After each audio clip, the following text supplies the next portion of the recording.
We'll look back to Thursday night and look ahead to beating the waiver wire on Fantasy Football Today Express. Here's Dave Richard. I'm Adam Aizer. Welcome, everybody, to FFT Express. Got to take my glasses off. There we go. Should I take mine off as well in solidarity? Yes, let's see it. All right, here we go. Who is that man? He looks completely. When people who always have glasses on take their glasses off, they look completely different. Do I look like Millhouse? No. When the glasses come off, it's like these little tiny beady eyes. No. I'll get the reference though. Buffalo 31, Miami 10. Tell me about how you're feeling about the Dolphins going forward. Mike McDaniels, it didn't even seem like he was even. I don't know. I just read some quotes. I didn't hear it, but they're trickling in right now.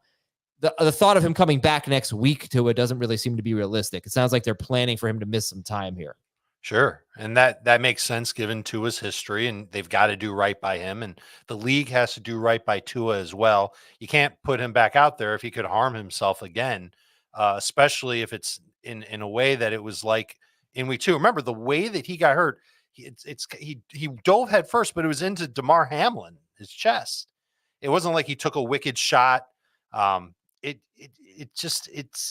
concerning. And so the league has to do the right thing when it comes to Tua. I thought you did a great job on the show bringing up what this Dolphins offense was like without Tua 2 years ago. And Tyreek Hill had some great games, had a couple of games, and then a dud. And that Jalen Waddle really did not do very well at all. So if it's Skylar Thompson at quarterback, he's probably good enough to help Tyreek. Most weeks he'll be the one receiver that does well. But I think the Dolphins know what they have in Devon Achane at this point, and they're going to let him loose. How could they not? A ton of work in week 2. And certainly should continue to get huge opportunities, even when Raheem Mostert comes back. Be their primary running back. He's getting used like Christian McCaffrey. I think he's a must start moving forward. And I think the change at quarterback, it's not great for anybody in Miami, but I don't think it hurts Achane as much as it hurts the other 2 receivers. And you just want to look at the Skylar Thompson games from 2 years ago, because remember, they had Teddy Bridgewater. They had a good backup quarterback for some of that. But Skylar Thompson started 3 games. Tyreek Hill had 47 yards, 23 yards, and 69 yards. Now, 2 of those games were against the Jets. One was at Buffalo. It just so happened they had a lot of tough matchups when Tua was out. But that's awful. 13 points, 4.3 points, 14.4 points for Tyreek Hill with Skylar Thompson as the starter. Jalen Waddle was even worse. 5.3 points at the Jets, 10.3 points at home against the Jets, 8.2 fantasy points at Buffalo. Yeah. So Thompson, you just have to hope that he's a better quarterback now than he was 2 years ago. They said he's their guy going forward, and they're going to bring someone else in. And then we've got the other side of it with the Bills. We're talking about buying low on Dalton Kincaid. Last night you couldn't have had a worse game script, right? They get a pick 6. They had the ball for fewer than 24 minutes. Josh Allen barely throws. Are we still buying low on Dalton Kincaid? Well, I mean, it's not about still buying low. We weren't buying low on him during draft season. We were taking him as a top 60 pick. Now is the time to buy low on Dalton Kincaid, because regardless of the numbers, at least he's playing a ton. Like, that was an issue last year, was just how much work was Dalton Kincaid getting from week to week when Dawson Knox was healthy. And first 2 weeks of the season, kind of different game plans for how they use their tight ends. They used a lot more 2 tight end sets in week 1.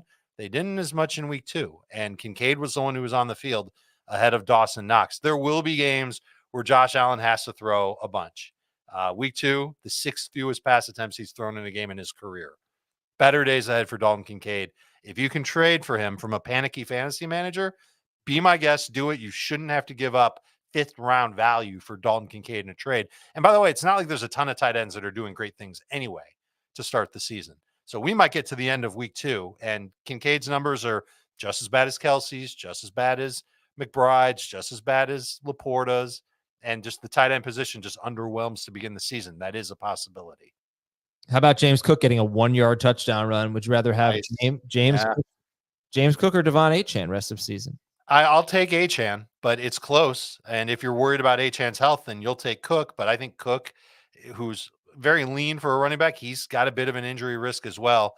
And eventually the time will come where, like I just said, Josh Allen will throw a lot of passes, and that will impact James Cook. And certainly games where he doesn't have a lot of touches Week 2 was a game he didn't have a lot of touches in. He was just hyper efficient. He scored a lot of touchdowns.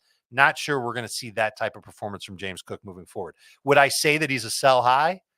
Oh, if you can turn him into one of the top 2 or 3 running backs in fantasy, I would say, sure, go for it. Okay. We're going to come back and beat the waiver wire next on FFT Express. Well, you need your sports news anywhere? We've got breaking news to bring you. Then get your sports anytime you want them. Big trade news overnight to discuss. Because we know you need sports all the time. A lot of movement in the rankings this week. A legend adds to their legacy. We're bringing you that breaking news right here on HQ. CBS Sports HQ, anywhere, anytime, all the time.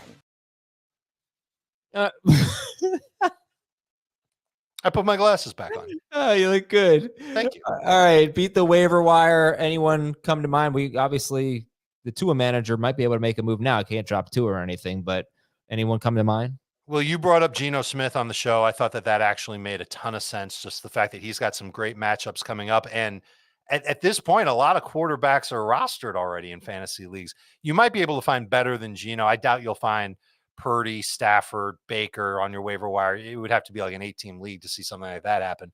But I also think a lot of fantasy managers drafted Tua with another quarterback, meaning that not many people left their draft with Tua as their only QB. I think Geno makes a lot of sense. Caleb Williams has a decent schedule, and then it gets gross from there. Like I was looking at the week 3 matchups. Minshew's got Carolina. Bo Nix has a decent matchup. It's just like, can you really trust those guys? Are we really at that point?